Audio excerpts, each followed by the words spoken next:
Hello ನಮಸ್ತೆ. ಈ ರಾಘವೇಂದ್ರ ಹೆಗಡೆ ಅವರು ಈ ಫಾಲ್ಸ್ ಅಲಿಗೇಷನ್ ಮಾಡಿದ್ದಾರೆ ನಮ್ಮ ಮೇಲೆ. ಸೊ ಇದು ಆಕ್ಚುಲಿ ಅಟ್ಟರ್ ನಾನ್ಸೆನ್ಸ್. ಇದು ಏನಕ್ಕೆ ಅಂದ್ರೆ ಇವರು ಏನು 2018ರಲ್ಲಿ ನಮ್ಮನ್ನು ಬಂದು ಭೇಟಿ ಮಾಡಿರ್ತಾರೆ, ಅಡ್ವಾನ್ಸ್ ಕೊಟ್ಟಿರ್ತಾರೆ. ಅದಾದ್ಮೇಲೆ ನಾವು ಇವ್ರ ಕೈಗೆ ಸಿಗ್ತಾ ಇರಲ್ಲ ಅಂತ ಅಲ್ಲಿ ಇಲ್ಲಿ ಏನು ಇವ್ರ ನ್ಯೂಸ್ ಅಲ್ಲಿ ಇದನ್ನ ಕೊಟ್ಟಿದ್ದಾರೆ, ಮಾಹಿತಿ ಕೊಟ್ಟಿದ್ದಾರೆ. ಅದು ಕಂಪ್ಲೀಟ್ಲಿ ರಾಂಗ್ ಸ್ಟೇಟ್ಮೆಂಟ್ ಅದು. ಯಾಕಂದ್ರೆ 2018ರಲ್ಲಿ ಇವ್ರು ಬಂದು ಮಾತುಕತೆ ಮಾಡ್ಕೊಂಡು ಹೋದಾಗ ಒಂದು ಸೋಲ್ಜರ್ ಸಬ್ಜೆಕ್ಟ್ ಮಾಡಬೇಕು ಅಂತ ಹೇಳಿರ್ತಾರೆ. ಅದಕ್ಕೆ ಬಂದು ಅಡ್ವಾನ್ಸ್ ಕೊಟ್ಬಿಟ್ಟು ಹೋಗಿರ್ತಾರೆ 3,15,00,000. ಅದರಲ್ಲಿ ನಂದಿನಿ ಎಂಟರ್ಟೈನ್ಮೆಂಟ್ ಇಂದ 20 ಲಕ್ಷ ಬಂದಿರುತ್ತೆ ಈ 3,15,00,000ದಲ್ಲಿ. ಈ 20 ಲಕ್ಷ ಬಂದು ವಾಪಸ್ ಹೋಗಿರತ್ತೆ. ಏನೋ ಇವ್ರದ್ದು ಆಮೇಲೆ ನಂದಿನಿ ಎಂಟರ್ಟೈನ್ಮೆಂಟ್ ಅವ್ರದ್ದು ಏನೋ ಇಶ್ಯೂ ಆದಾಗ ಈ 20 ಲಕ್ಷ ಬಂದ್ಬಿಟ್ಟು ತಿರ್ಗಾ ವಾಪಸ್ ಹೋಗಿರುತ್ತೆ. 2,90,00,000 ನಾವು ನಮ್ಮ ಕಡೆಯಿಂದ ಅವ್ರ ಕಡೆಯಿಂದ ನಾವು ಅಡ್ವಾನ್ಸ್ ನ ರಿಸೀವ್ ಮಾಡಿರ್ತೀವಿ. ಅದಕ್ಕೆ ನಾವು ಅವ್ರಿಗೆ ಒಂದು ಪ್ರಾಜೆಕ್ಟ್ ನ ಮಾಡ್ಕೊಡ್ಬೇಕಾಗತ್ತೆ. ಅದು ಸೋಲ್ಜರ್ ಸಬ್ಜೆಕ್ಟ್ ಅಂತ ಹೇಳಿರ್ತಾರೆ. ಕತೆ ರೆಡಿ ಮಾಡ್ಕೊಂಡು ಬಂದು ಸಿಗ್ತೀನಿ, ಒಂದು 3 ಮಂತ್ಸ್ ಅಲ್ಲಿ ಬಂದು ಸಿಗ್ತೀನಿ ಅಂತ ಹೇಳಿರ್ತಾರೆ. ಎವ್ರಿ 3 ಮಂತ್ಸ್ ನಾವು ಫೋನ್ ಮಾಡಿದಾಗ ಹೀರೋ ಸರ್ ಟೀಮ್ ಕಡೆಯಿಂದ ಫೋನ್ ಮಾಡಿ ಮಾತುಕತೆ ಮಾಡಿದಾಗ ರೆಡಿ ಆಗ್ತಾ ಇದೆ, ನಾನು ಮುಂಬೈಯಲ್ಲಿ ಅದೇ ಯಾವುದೋ ಒಂದು ಶನಿ ಅಂತ ಯಾವುದೋ ಸೀರಿಯಲ್ ಮಾಡ್ತಾ ಇದ್ದೀನಿ, ಅದ್ರಲ್ಲಿ ಸ್ವಲ್ಪ ಬಿಸಿ ಇದ್ದೀನಿ, ನಾನು ಮಾಡ್ತಾ ಇದ್ದೀನಿ, ಕಳಿಸ್ತೀನಿ ಅಂತ ಹೇಳಿ 3 ಇಯರ್ಸ್ 4 ಇಯರ್ಸ್ 5 ಇಯರ್ಸ್ ಆತರ ಡ್ರ್ಯಾಗ್ ಮಾಡ್ಕೊಂಡು ಫಸ್ಟ್ ಹಾಫ್ ನ ಒಂದು 4.5 ವರ್ಷ ಆದ್ಮೇಲೆ ಅವರು ಫಸ್ಟ್ ಹಾಫ್ ನ ಕಳಿಸ್ಕೊಡ್ತಾರೆ ಮೇಲಲ್ಲಿ. ಅದನ್ನು ಅಕ್ಯುರೇಟ್ ಆಗಿ ಇರಲ್ಲ, ಅದರಲ್ಲೂ ಸ್ವಲ್ಪ ಚೇಂಜಸ್ ಇದೆ ಅಂತ ಹೇಳ್ತಾರೆ. ಸೆಕೆಂಡ್ ಹಾಫ್ ನಾವು ಎಷ್ಟು ಫಾಲೋ ಅಪ್ ಮಾಡಿದ್ರು ಬರಲ್ಲ. ಆಮೇಲೆ ಇವ್ರ ಜೊತೆ ನಮ್ಮ ಸಂಬಂಧ ಏನು ಮಧ್ಯದಲ್ಲಿ ನಿಂತಿಲ್ಲ, ಇವ್ರ ಜೊತೆ ನಾವು ಮಾತುಕತೆ ಮಾಡಲ್ಲ ಅಂತ ಅಲ್ಲ. Every 3 months once 2 months once ಇವ್ರಿಗೊಬ್ಬ ಹುಡುಗ ಕೋಆರ್ಡಿನೇಟರ್ ಇರ್ತಾನೆ, ಕುಮಾರ್ ಅಂತ. ಅವ್ನ ನಮ್ಮ ಹತ್ರ ಮಾತಾಡಿ ಎಲ್ಲಿದ್ದಾರೆ ಹೀರೋ ಸರ್ ಮೀಟ್ ಮಾಡ್ಬೇಕು ಅಂದಾಗ ಪ್ರತಿ ಸತಿ ಶೂಟಿಂಗ್ ಸ್ಪಾಟ್ ಬರ್ತಾರೆ, ಮನೆಗೆ ಬರ್ತಾರೆ. ಕತೆ ಬಗ್ಗೆ ಡಿಸ್ಕಸ್ ಮಾಡಿದಾಗ ಇಲ್ಲ ಸರ್ ಸ್ವಲ್ಪ ಬಿಸಿ ಇದ್ದೀನಿ ಮುಂಬೈಯಲ್ಲಿ, ಬೇರೆ ಬೇರೆ ಸೀರಿಯಲ್ಸ್ ಎಲ್ಲ ಒಪ್ಕೊಂಡಿದ್ದೀನಿ, ಅದು ಇದು ಮಾಡ್ತಾ ಇದ್ದೀನಿ, ಸ್ವಲ್ಪ ಬಿಸಿ ಇದ್ದೀನಿ, ರೆಡಿ ಮಾಡ್ತಾ ಇದ್ದೀನಿ ಅಂತೆಲ್ಲ ಹೇಳಿ ಬಂದು ಮಾತಾಡ್ಕೊಂಡು ಹೋಗ್ತಾ ಇರ್ತಾರೆ.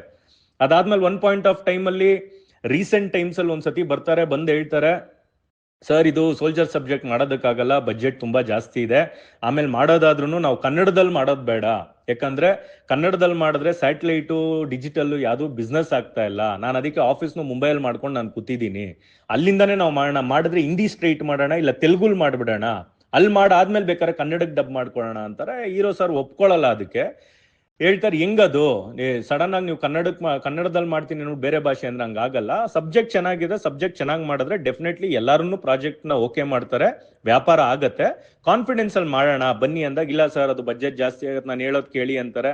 ಆ ಟೈಮಲ್ಲಿ ನಾವು ಮಧ್ಯದಲ್ಲಿ ಅವ್ರಿಗೆ ಹೇಳ್ತೀವಿ ಓಕೆ ನಿಮ್ಗೆ ಈ ಸಬ್ಜೆಕ್ಟ್ ನೀವು ಮಾಡಕ್ ಆಗಲ್ಲ ಅಂತ ಇಷ್ಟು ವರ್ಷ ತಗೊಂತ ಏನ್ ಮಾಡ್ಬೇಕಂತ ಇದ್ರೆ ಸರ್ ನಿಮ್ಮ ಹತ್ರನೇ ಯಾರಾದ್ರೂ ಡೈರೆಕ್ಟರ್ಸ್ ಇಲ್ಲ ರೈಟರ್ಸ್ ಇದ್ರೆ ಹೇಳಿ ಅಂದಾಗ ನಾವು ಇಲ್ಲ ನಮ್ಮ ಹತ್ರ ಒಬ್ರು ರೈಟರ್ ಇದ್ದಾರೆ ಅಂತ ನಾವು ಒಬ್ರು ರೈಟರ್ನು ಅವ್ರು ಕೊಟ್ಟಿರ್ತೀವಿ.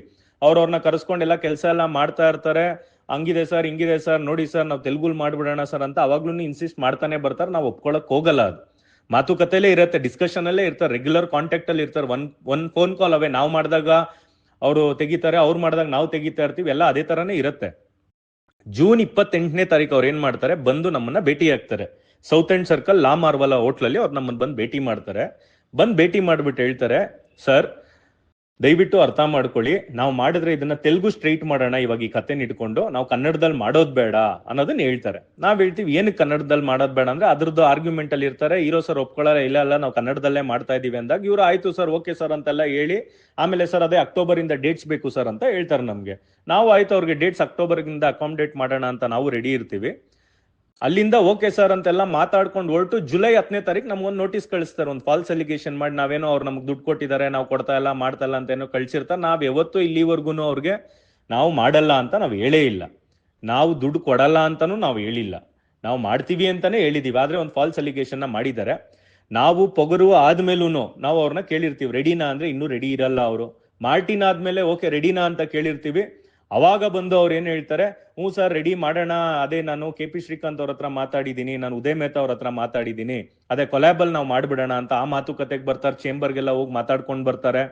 ಅದಾದ್ಮೇಲೆ ನಾವು ಅವಾಗ್ಲೂ ಓಕೆ ಅಂತ ಹೇಳಿದಾಗ ಇಲ್ಲ ಬಜೆಟ್ ಅಲ್ಲಿ ಮಾಡಕ್ಕಾಗಲ್ಲ, ಪ್ರೊಡ್ಯೂಸರ್ ಹೇಳೋ ಇದ್ರಲ್ಲಿ ಅಂತ ನಮ್ಮ ಹತ್ರ ಒಂದ್ ಹೇಳ್ತಾರೆ, ಪ್ರೊಡ್ಯೂಸರ್ಗಳ ಹತ್ರ ಒಂದ್ ಹೇಳಿ ಅವಾಗ್ಲೂ ಹಿಂದೆ ಹೋಗ್ತಾರೆ, ಮಾಡಲ್ಲ. ಅದಾದ್ಮೇಲೆ ತಿರ್ಗಾ ಇದ್ಯಾವುದೋ ಹೊಸ ಕತೆಗೆ ಬಂದ್ ಮಾಡ್ತೀನಿ ತೆಲುಗುಲ್ ಮಾಡೋಣ ಅದು ಇದು ಅಂತೆಲ್ಲ ಹೇಳ್ತಾರೆ. ಇಲ್ಲಿಂದ ರಿಟರ್ನ್ ಹೋಗಿ ಜುಲೈ 10ನೇ ತಾರೀಕು ಅವ್ರು ನಮಗೆ ನೋಟಿಸ್ ಕಳಿಸ್ತಾರೆ. ನಾವು ಅದಕ್ಕೆ ರಿಪ್ಲೈ ಮಾಡಿದೀವಿ. ಆಮೇಲೆ ಅವರು ನಮ್ಗೆ ನೋಟಿಸ್ ಕಳಿಸಿದ ತಕ್ಷಣ ನಾವು ಒಂದು 100 ಕಾಲ್ ಮಾಡಿರ್ತೀವಿ ಅವ್ರಿಗೆ, ಒಂದು 20 ಸತಿ ಫೋನ್ ಮಾಡಿರ್ತೀರಿ. ಹೀರೋ ಸರ್ ಮಾಡಿರ್ತಾರೆ, ನಾವು ಮಾಡಿರ್ತೀವಿ, ಯಾರು ಮಾಡಿದ್ರು ಫೋನಿಗೆ ರೆಸ್ಪಾಂಡ್ ಮಾಡಲ್ಲ. ಅವ್ರ ಹುಡುಗ ಯಾರು ಕುಮಾರ್ ಅಂತ ಅಲ್ಲಿ ಕೋಆರ್ಡಿನೇಟರ್ ಒಬ್ಬ ಇರ್ತಾನೆ, ಅವನಿಗೆ ನಾವೇನ್ ಫೋನ್ ಮಾಡಿ ಕೇಳ್ತೀವಿ, ಅಯ್ಯೋ ನನ್ಗೆ ಇದ್ರ ಬಗ್ಗೆ ಗೊತ್ತೇ ಇಲ್ಲ, ನಾಲೆಜೇ ಇಲ್ಲ, ನಾನ್ ಫೋನ್ ಮಾಡಿದ್ರು ತೆಗಿತಾ ಇಲ್ಲ ಅಂತ ಹೇಳ್ತಾರೆ. ನಾನ್ ಫೋನ್ ಮಾಡಿದಾಗ 10 ಮೆಸೇಜ್ ಮಾಡಿದ್ದಾರೆ, ನಾನು ಇದ್ರಲ್ಲಿ ಇದ್ದೀನಿ, ಸೋನಿ ಅವ್ರ ಜೊತೆ ಮೀಟಿಂಗ್ ಅಲ್ಲಿ ಇದ್ದೀನಿ, ಮಾಡ್ತೀನಿ ಅಂತ ಬೇಕಂತಾನೆ ಕಾಲ್ಸ್ ನ ಅವಾಯ್ಡ್ ಮಾಡ್ತಾರೆ. ಅವತ್ತಿಂದ ಇಲ್ಲಿವರೆಗೂ ಅವ್ರು ನಾವು ಡೈರೆಕ್ಟ್ ಆಗಿ ಬಂದು ಕುತ್ಕೊಳ್ಳಿ ಮಾತಾಡಿ ಅಂದ್ರು ಅವ್ರು ಬರ್ತಾ ಇಲ್ಲ, ಫೋನ್ ಕಾಲ್ಗೂ ಸಿಗ್ತಾ ಇಲ್ಲ. ಆದ್ರೆ ಇದು ನಮ್ಗೆ ಕ್ಲಿಯರ್ಲಿ ಗೊತ್ತಾಗತ್ತೆ, ಇದೊಂದು ಪಕ್ಕಾ ಫಾಲ್ಸ್ ಅಲಿಗೇಷನ್ ಮಾಡಿರೋದು, ಬೇಕಂತಾನೆ ಇದು ಫಾಲ್ಸ್ ಅಲಿಗೇಷನ್ ಮಾಡಿರೋದು. ಇದರಿಂದ ಯಾರಿಗೂ ಉಪಯೋಗ ಇಲ್ಲ. ಕುತ್ಕೊಂಡು ಮಾತಾಡಿದ್ರೆ ಬಗೆಹರಿಯುವಂತ ವಿಷಯನ ತಗೊಂಡೋಗಿ ಕೋರ್ಟ್ಗೆ ಹಾಕೊಂಡು ಅವ್ರನ್ನೇನು ಸುಮ್ಮನೆ ಟೈಮ್ ವೇಸ್ಟ್ ಮಾಡ್ತಾ ಇದ್ದಾರೆ. ಇದು ಅವ್ರು ಏನ್ ಕೋರ್ಟ್ ಕಡೆಯಿಂದ ನಮ್ಗೆ ಅಲ್ಲಿ ಅಡ್ವೊಕೇಟ್ ಕೌನ್ಸಿಲ್ ಇಂದ ಏನ್ ನೋಟಿಸ್ ಕಳಿಸಿದ್ರೆ ಅದಕ್ಕೂ ನಾವು ನಮ್ಮ ಅಡ್ವೊಕೇಟ್ಸ್ ಟೀಮ್ ಇಂದ ನಾವು ಅವ್ರಿಗೆ ರಿಪ್ಲೈ ಮಾಡಿದೀವಿ.